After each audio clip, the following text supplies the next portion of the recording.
ও ঠাকুমা, কালকে রাত থেকে কিছু খাইনি, খেতে দাও না। কি খেতে দেব বলতো নীলু? ঘরে যে কিছুই নেই। এই বৃষ্টি না থামলে কিছু ব্যবস্থাও তো করতে পারছি না। আমি অত কিছু জানি না, আমার খুব খিদে পেয়েছে, আমাকে খেতে দাও। খিদে তো আমারও পেয়েছে রে, কষ্ট তো আমারও হচ্ছে, কিন্তু কি করব বলতো? কিছু তো করার নেই। ঘরে কি কিছুই নেই ঠাকুমা? ঘরে যা সামান্য রান্না করার জিনিসপত্র ছিল সব জলে ভেসে গেছে। কখন যে আমরাই ভেসে যাব তারই ঠিক নেই। আমার নিজের থেকেও তোর জন্য বেশি কষ্ট হচ্ছে।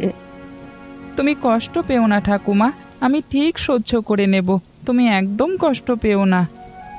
তোকে মানুষ করার দায়িত্ব তোর বাবা মা আমার উপরে দিয়ে স্বর্গে গিয়েছিল, সেই দায়িত্ব আমাকে পালন করতে দিল না ঠিক করে। এখন যে কি করি তাই ভাবছি। তুমি অত ভেবো না ঠাকুমা, আমার একটু খিদে পেয়েছে, আবার ঠিক হয়ে যাবে। আমি জল খেয়ে নিচ্ছি, দেখবে বৃষ্টি থেমে গেলে সব ঠিক হয়ে যাবে। আমি এই তোমার পাশে বসছি কেমন, যতক্ষণ না তুমিও কিছু খাবে আমিও কিছু খাওয়ার জন্য বায়না করব না। পলাশ, কিছু ভেবেছিস? গ্রামের কি অবস্থা বল দেখি। গ্রামের অবস্থা খুব খারাপ, সমস্ত গ্রাম প্রায় জলে ডুবে গেছে। একবার ভেবে দেখুন, আপনার এই এত বড় পাকা বাড়ির উঠান পর্যন্ত যদি জল চলে আসে তাহলে গ্রামের কি অবস্থা হবে। ঠিক বলেছিস, তবে উপায় তো একটা বের করতেই হবে। কিছু উপায় আছে? উপায় বের করবার বুদ্ধি তো আমার নেই বাবু, তবে আমি আপনাকে একটা কথা বলতে পারি। কি কথা বলতো? কথাটা হচ্ছে, এই সম্পূর্ণ গ্রামে বৃষ্টি হচ্ছে, তবে একটা অংশে বৃষ্টি হচ্ছে না, সেই অংশটা এখনো শুকনো আছে। কোন অংশ? সেই অংশটা হচ্ছে ওই এই গোপাল আছে না আমাদের গ্রামে, হ্যাঁ, গোপাল, কি হয়েছে?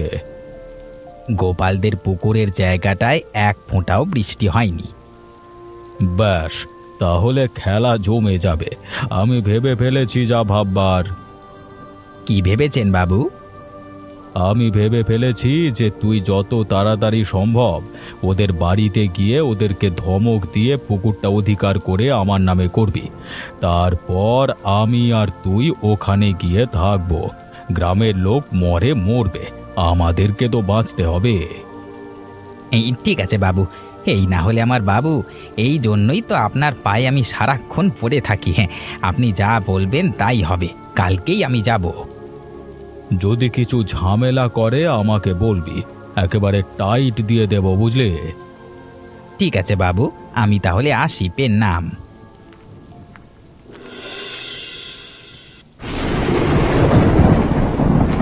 ওই শুনলে কিরকম বাজ পড়ছে, মনে হচ্ছে সব একেবারে ধূলিসাৎ হয়ে যাবে। ওগো, আমাদের কি হবে গো? চিন্তা তো আমারও হচ্ছে, কিন্তু আমাদের হাতে তো কিছুই নেই। আর তাছাড়া সমস্যা তো শুধু আমাদের হচ্ছে না, সমস্ত গ্রামের হচ্ছে। কিন্তু আমাদের মতো ভাঙা ঘর তো আর কারণ নেই। সন্ধ্যাবেলায় দেখছি অর্ধেক রান্নাঘর জলে ডুবে গেছে। এখন তো মনে হচ্ছে বাকি অর্ধেকটাও আর থাকবে না। কাল থেকে আমাদের কি হবে গো? চিন্তা করো না, শোনো, একটা উপায় এখনো আছে। ওপরওয়ালা সব কিছু কেড়ে নিলেও একটা আশা তো দিয়েই রাখেন। কি বলতে চাইছো? এখন কোন আশায় বুক বাঁধছো তুমি? তুমি ভুলে যেও না, আমাদের এখনো একটা জমি শুকনো আছে, ওদিকটায় খুব একটা বৃষ্টি হয়নি। মানে ওই পুকুরের জমিটা? হ্যাঁ, অদ্ভুতভাবে সব জায়গায় বৃষ্টিতে ডুবে গেলেও পুকুরের নিচটা এখনো শুকনো আছে। যদি তেমন হয় তাহলে ওখানে গিয়ে তো আমরা থাকতেই পারি। ঠিক বলেছো কথাটা। দেখো, পরিস্থিতি যতই খারাপ হোক, ওপরওয়ালা আমাদের সঙ্গ এখনো ছাড়েননি। তবু এই ঘরদোর ছেড়ে যেতে কি মন চায় বলো? মন না চাইলেও কি আর করা যাবে বলো, উপায় তো নেই। ঠিক আছে, তুমি যা বলবে তাই হবে। তুমি দয়া করে চিন্তা করো না, আমার উপরে ভরসা রাখো। আর আমরা ওপরওয়ালার উপর ভরসা রাখি। দেখো, সব ঠিক হয়ে যাবে। আমরা নিশ্চয়ই লড়াইটা লড়ে সুখের মুখ দেখতে পাবো। সেই ভরসাতেই তো আছি। এবার দয়া করে তুমি চোখ বন্ধ করে ঘুমাও। তুমি না ঘুমালে কি আমার ঘুম আসে বলো? ঠিক আছে, চেষ্টা করছি।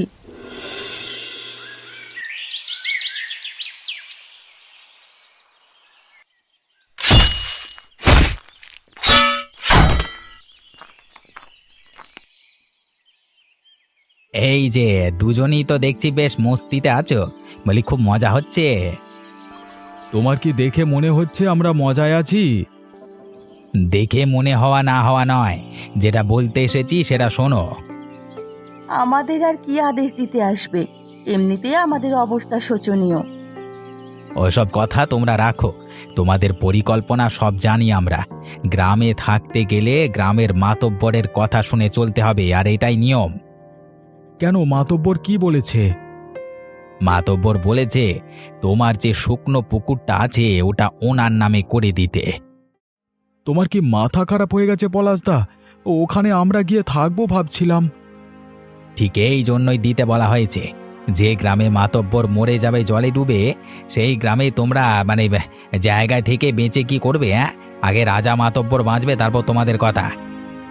তোমরা দয়া করে আমাদের উপর এরকম করো না। দেখ ভাই গোপাল, বেশি বাড়াবাড়ি করতে আসিস না ভাই। যেটা বলছি চুপচাপ শোন না, না হলে বিপদ তৈরি হবে ভাই। কি করবো বলতো? তোমরা কি আমাদের অসহায় অবস্থাটা দেখতে পাচ্ছ না? সারা রাত জলে কি অবস্থা হয়েছে আমাদের, রান্নাঘরটা পর্যন্ত ডুবে গেছে। আমরা এখন একটু জল বার করে মেরামত করার চেষ্টা করছিলাম, আর এই অবস্থায় তুমি এরকম একটা খবর শোনালে আমাদের। ওই জায়গাটুকু ওর সাথেই আমরা বেঁচে আছি, ওটুকু চলে গেলে যে আমরা মারা যাব। সেসব জেনে আমাদের কোনো দায় নেই। ওই জায়গার দিক থেকে চোখ ফিরিয়ে নাও, না হলে ভয়ানক বিপদ হবে। সবগুলোকে মেরে এই জলে ভাসিয়ে দেব। চললাম। আর যেটা বলে গেলাম সেটা মাথার মধ্যে ঢুকিয়ে নিও। ওগো, তুমি এরকম ভাবে হাল ছেড়ে দিও না। তুমি যদি এরকম ভাবে ভরসা হারিয়ে ফেলো, তাহলে আমি কি নিয়ে থাকবো? দেখো, কালকে রাতে ওইটুকু জমির জন্যই তো তোমাকে এত ভরসা দিয়েছিলাম, কিন্তু কোনো কিন্তু না, একটা উপায় ঠিক হয়ে যাবে, তুমি ভরসা রাখো। ওরে নীলু, তুই কোথায়? এই যে ঠাকুমা, ওঠো, তুমি কোথায় গেলে? ওরে, সব যে ভেসে গেল আমাদের, ঘরদোর সব ভেঙে গেল। এবারে কি হবে রে বাবা? ঠাকুমা, আমরা কোথায় গিয়ে থাকবো? আমাদের যে আর কিছু রইলো না। তুই নিজের খেয়াল রাখিস। আমি যদি মরেও যাই, তাহলে তুই নিজের খেয়াল রাখিস বাবা। তোমার কোনো কষ্ট হবে না ঠাকুমা, আমি তোমাকে ঠিক বাঁচিয়ে আনবো। আমি স্বর্গে গিয়ে তোর বাবা মাকে কি উত্তর দেব রে? আমি কোনো দায়িত্ব পালন করতে পারলাম না। এরকম কথা বলো না ঠাকুমা। বাঁচাও, বাঁচাও। ও ঠাকুমা, তুমি কোথায়? ঠাকুমা, আমিও ভেসে যাচ্ছি, ঠাকুমা বাঁচাও। একে নিলু, তুই আমার হাত ধর তাড়াতাড়ি। কি হয়েছে তোর? এই অবস্থা কি করে হলো? কাকিমা, আমার ঠাকুমা ভেসে গেছে জলে।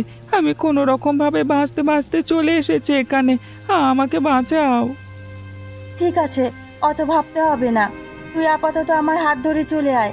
আমি আর তোর কাকা আছি তো, চিন্তা কিসের?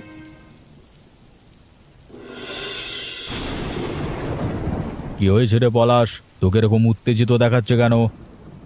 আর বলবেন না, বড় বিপদ হয়ে গেছে। কি বিপদ হয়েছে?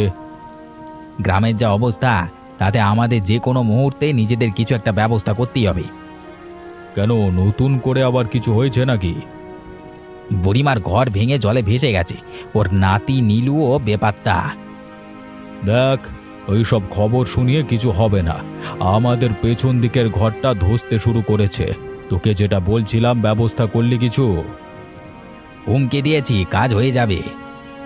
কাজ হয়ে যাবে তো আর দেরি করিস না। আজকে বিকেলের মধ্যেই চল, ওখানেই চলে যাই আমরা। পেটে খাবার চিন্তা পরে ভাবা যাবে, এখন নিজেদের প্রাণ তো বাঁচাই আগে। ঠিক বলেছেন বাবু, গ্রামে যা অবস্থা দেখছি তাতে তো আমার বুক শুকিয়ে যাচ্ছে। এরকম অবস্থা কোনোদিন দেখিনি এর আগে। যে অবস্থা দেখে আজ তোর বুক কাঁপছে, সেই অবস্থা থেকে বাঁচতে গেলে আমাদের এখান থেকে পালাতে হবে। চল এক্ষুনি পালিয়ে যাই। যা জিনিসপত্র আছে দুজনে মিলে চল গুছিয়ে ফেলি। এই দেখুন বাবু, আরো জোরে বৃষ্টি আসছে, জল ক্রমশ বাড়ছে। চলুন বাবু, আর দেরি করা উচিত হবে না আমাদের, চলুন।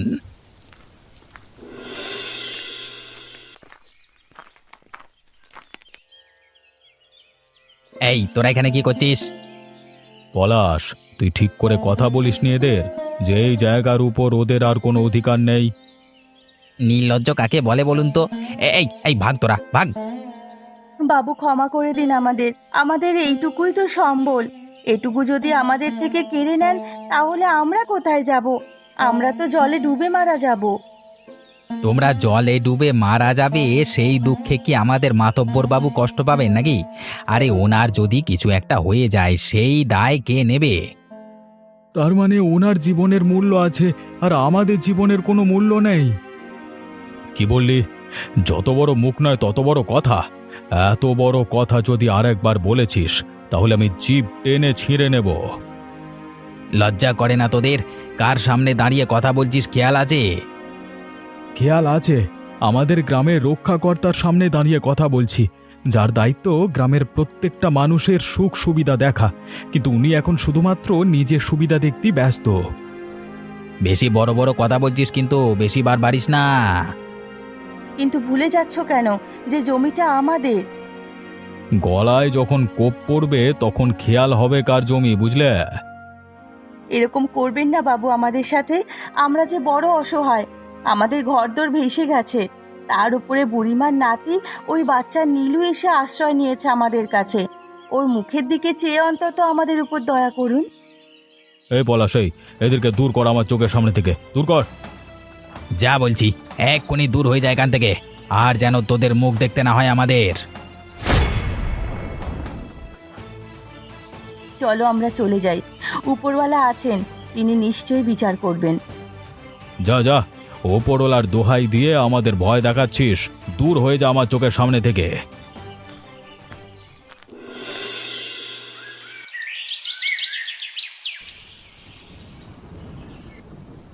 আজ কেমন হলো বল? মজা পেলি না তুই? বাবু, আপনার সাথে থাকলে তো শুধু মজা আর মজা। উফ, ওই ছোট লোক বেটাদের যা অবস্থা হয়েছিল না। ভাগ্যিস বেটারা বেশি জেদ করেনি। হ্যাঁ, বেশি ঝামেলা করলে আবার মারধর করতে হতো, সে অনেক ঝামেলা। তাহলে যাই হোক, একবার ভেবে দেখ চারিদিকে কত বৃষ্টি হচ্ছে, জলে ডুবে গেল চারপাশ, আর আমরা মজা করে এখানে বসে আছি শুকনো পুকুরে। হ্যাঁ, এতক্ষণে বোধ হয় গোপাল বেটারাও জলের তলায় চলে গেছে। হ্যাঁ, তাহলে একটা কথা বলি কি, কালকে সকালে ভোজ করা হবে এখানে, আমি আর তুই জমিয়ে দেখিয়ে দেখিয়ে সবাইকে খাবো, তবেই না মজা। এই না হলে মাতব্বর, বুঝলেন বাবু? মাতব্বর মানে সবার মাথার উপরে উঠে থাকবে। আপনি কেন লোকের ভরসা করবেন বলুন তো? লোক আপনার ইশারায় চলবে, আপনি যা বলবেন সবাই সেই কথায় উঠবে আর বসবে।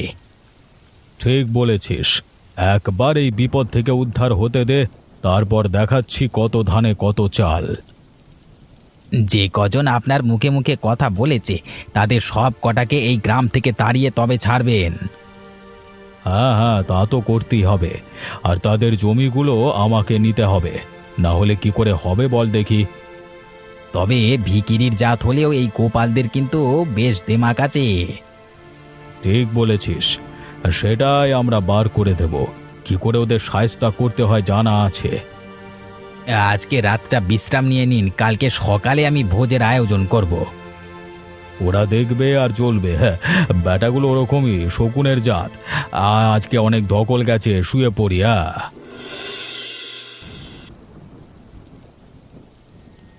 ও কাকিমা, আমার খুব কষ্ট হচ্ছে গো। মনে হচ্ছে ঠাকুমার মতো আমিও ভেসে যাব। চারিদিকে জল ছাড়া আমি যে আর কিছু দেখতে পাচ্ছি না। তুই শান্ত হ বাবা নীলু, আমি আর তোর কাকা তো আছি, কিচ্ছু হবে না তোর। কি হয়েছে তোর? কিসের কষ্ট? এই দেখ আমি তোর হাত ধরে আছি, একদম কষ্ট পাবি না। ওগো, সত্যি আমাদের কি হবে গো? এভাবে চলতে চলতে তো আমরা মরেই যাব। উফ, এই লড়াইয়ের মধ্যে তুমি দয়া করে ভরসা হারিয়ে ফেলো না। তুমি অন্তত নিজেকে একটু শক্ত রাখো। কি করে শক্ত হব বলতে পারো? আমাদের সম্বল ছিল ওই শুকনো পুকুরটা, ওটার ভরসাতেই ছিলাম আমরা। ভেবেছিলাম ঈশ্বর আমাদের এত কষ্ট দিচ্ছেন, কিন্তু একটু আশার আলো জাগিয়ে রেখেছেন। কিন্তু দেখলাম না, তিনি সেটাও কেড়ে নিলেন। ওই শয়তানগুলো ওখানে মজা করছে, আর আমাদের এখানে কি অবস্থা হচ্ছে দেখো। ঠিক কথা, কিন্তু বিশ্বাস রাখো অবস্থা একদিন ঠিক ফিরবে আমাদের। কাকিমা, ঠাকুমা হয়তো আজকে বেঁচে নেই, কিন্তু উনি বলতেন যে যদি আমরা পরিস্থিতির কাছে হার না মানি তাহলে নিশ্চয়ই একদিন ওপরওয়ালা মুখ তুলে তাকাবেন।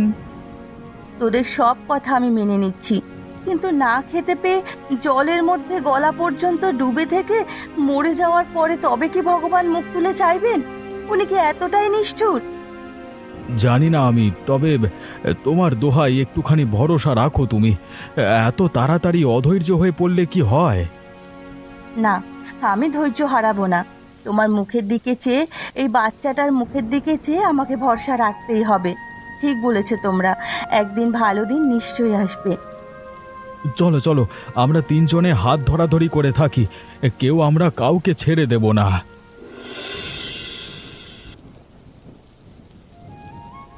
বাবু, আপনাকে আরেকটু মাংস দিই? এই বৃষ্টির মধ্যে তুই মাংস কোথায় পেলি বলতো? আর বলবেন না, আরে বুড়িমা তো জলে ভেসে মরে গেল, কিন্তু ওদের ভাঙা চালের উপর দেখলাম ওদের পোষা দুটো মুরগি বসেছিল, ওই দুটোই মেরে আনলাম। বাহ, এই জন্যই তো তোকে এত ভালোবাসি। দে দে, আর একটু দে। এই নিন বাবু, আমার হাতের রান্না ভালো লাগছে তো? হ্যাঁ, অমৃত লাগছে। আর সব থেকে ভালো লাগছে কি জানিস? কি বাবু? এটা ভেবে ভালো লাগছে যে সারা গ্রাম মরতে বসেছে, আর আমরা এখানে বসে বসে মজা করছি। হ্যাঁ, সত্যি এর মতো ভালো ব্যাপার আর হয় না।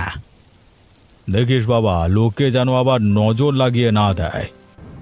কেউ নজর দেবে না। আপনার উপর নজর দেওয়ার সাহস কারো আছে নাকি? কেউ নজর দিলে তার চোখ আমি খুবলে নেব। একেই বলে কারোর পৌষ মাস আর কারোর সর্বনাশ। বেটাগুলো এতদিন আমাদের পাত্তা দিত না একদম, এবার দেখুন না এসে কিরকম পায়ে ধরবে আপনার। কাউকে আসতে দেব না এখানে। এমন ব্যবস্থা করব যাতে কেউ ঢুকতে না পারে। যে আসবে এখানে তাকে কেটে রেখে দেব আমি, কোনো চিন্তা করবেন না। আমি থাকতে আপনার জায়গায় প্রবেশ করবে এরকম সাধ্য কারণ নেই। তুই আছিস এই ভরসাতেই তো আমি বেঁচে আছি ভাই। ভরসা রাখুন, এই পলাশের শরীরে যতক্ষণ এক বিন্দু রক্ত আছে ততক্ষণ আপনার কোনো কষ্ট হতে দেব না আমি। এখন ওসব কথা ছাড়, গরম গরম খাবার ঠান্ডা হয়ে যাবে, চল খেয়ে নি আগে। হ্যাঁ বাবু, এরকম খাবার কপালে জোটে না সাধারণত। চলুন চলুন, তাড়াতাড়ি করে খেয়ে ফেলি। পলাশ, তুই কোথায়? তোকে আমি দেখতে পাচ্ছি না। বাবু, আপনি ঠিক আছেন? হঠাৎ করে এখানে এরকম বৃষ্টি হবে ভাবতে পারিনি রে। বাবু, মনে হচ্ছে আমাদের আর কোনো উপায় নেই। এরকম কথা বলছিস কেন তুই? বাবু, ভেবে দেখুন, এই যে বৃষ্টি হলো তাতে এত গভীর একটা জমিতে জল ভরতে বেশি সময় লাগবে না। আর এই রাতের বেলায় আমরা উঠে পালাতেও পারবো না। মনে হচ্ছে এখানে জলে ডুবে মরতে হবে আমাদের। কি বলছিস কি তুই? কেন এরকম হলো আমাদের সাথে? তুই তো বলেছিলিস তুই যে করি হোক আমাকে বাঁচাবি। বাঁচা। নিজেই কিভাবে বাঁচবো বুঝতে পারছি না, মনে হচ্ছে এবার মরেই যাবো, আর কোনো উপায় নেই সামনে। কেউ কি আমাদের সাহায্য করবে না? কে সাহায্য করবে? যে সাহায্য করবার তাদেরকেই তো আমরা তাড়িয়ে দিয়ে জমি অধিকার করে নিয়েছি। এখন যদি কেউ বাঁচায় সে হলো ওপরওয়ালা। ভুল করেছি রে, এবারে মনে হচ্ছে অনেক বড় ভুল করে ফেলেছি। হে ভগবান, বাঁচাও আমাদের। ওরে বাবা, ওরে বাবা, জল তো গলা পর্যন্ত চলে এলো। বাঁচাও আমাদের, বাঁচাও। বাবু, আমি তলিয়ে যাচ্ছি, আপনি কোথায়? বাঁচান। কোনো রকম ভাবে বেঁচে থাকতে হবে আমাদের সকাল পর্যন্ত। ভাসতে থাক রে পলাশ, ভাসতে থাক।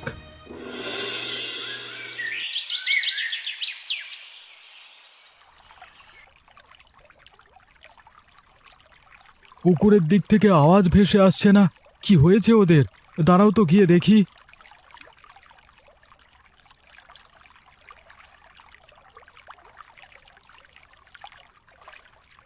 এ কি অবস্থা? আপনারা ঠিক আছেন? বাবা গোপাল, আমরা ভুল করে ফেলেছি, আমাদেরকে বাঁচাও। ভাই গোপাল, ক্ষমতার অহংকারে যে আমরা কত বড় ভুল করেছি। এক রাতে ওপরওয়ালা আমাদের সেই শিক্ষা দিয়েছেন। আমাদের বাঁচা ভাই, তুই একমাত্র পারবি আমাদের বাঁচাতে, বাঁচা ভাই। আমি জানতাম এরকম অবস্থা হবে, কারণ তোমরা জানো না পুকুরের কোন জায়গায় তোমাদের আশ্রয় নিতে হবে। আর কোনোদিন এরকম করব না। এবার থেকে আমরা সবাই মিলেমিশে থাকবো, কথা দিচ্ছি। তোমাদের পায়ে ধরে ক্ষমা চাইছি, আমি এই জল থেকে বাঁচাও, উদ্ধার করো। উঠে এসো তোমরা, তোমাদের পুকুরের অন্য দিকে নিয়ে যাচ্ছি। ওদিকটা এখনো শুকনো আছে। গ্রামে আর যার যার ঘর ভেঙে গেছে, সবাই আমরা একসাথে ওখানে মিলেমিশে থাকবো।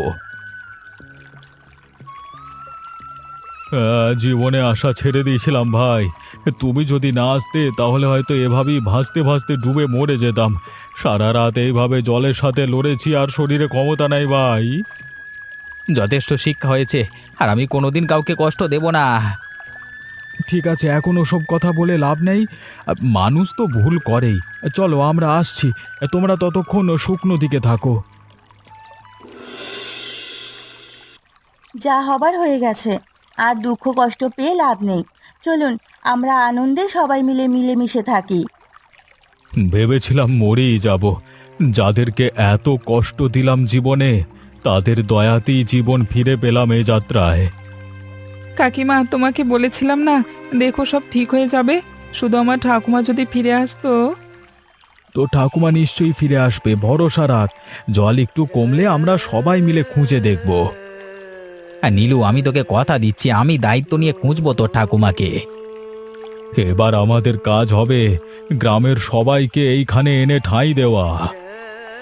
গ্রামের বহু মানুষের ঘর ভেসে গেছে, তাদের অবস্থা হয়তো আমাদের থেকেও খারাপ। তাদেরকে রক্ষা করবার দায়িত্ব এখন থেকে আমাদের, কারণ কারণ বুঝতে পেরেছি জলে ডোবার কষ্টটা কতটা। সেসব হবে ক্ষণ।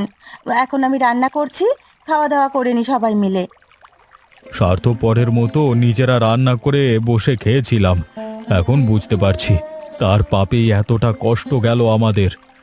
এখন তোমাদের হাতে রান্না খেয়ে নিজের পাপ কিছুটা কম করি। বৌমা, তোমাদের দয়া আমি কোনোদিন ভুলবো না গো। আমি আমার ঠাকুমাকে খুঁজে পাবো তো? নিশ্চয় খুঁজে পাবি বাবা। আর না হলে আছে তো তোর এই কাকিমা, কাকু। আর এখন থেকে আমি তোর নতুন দাদু। তোর দায়িত্ব এখন থেকে আমাদের সবার।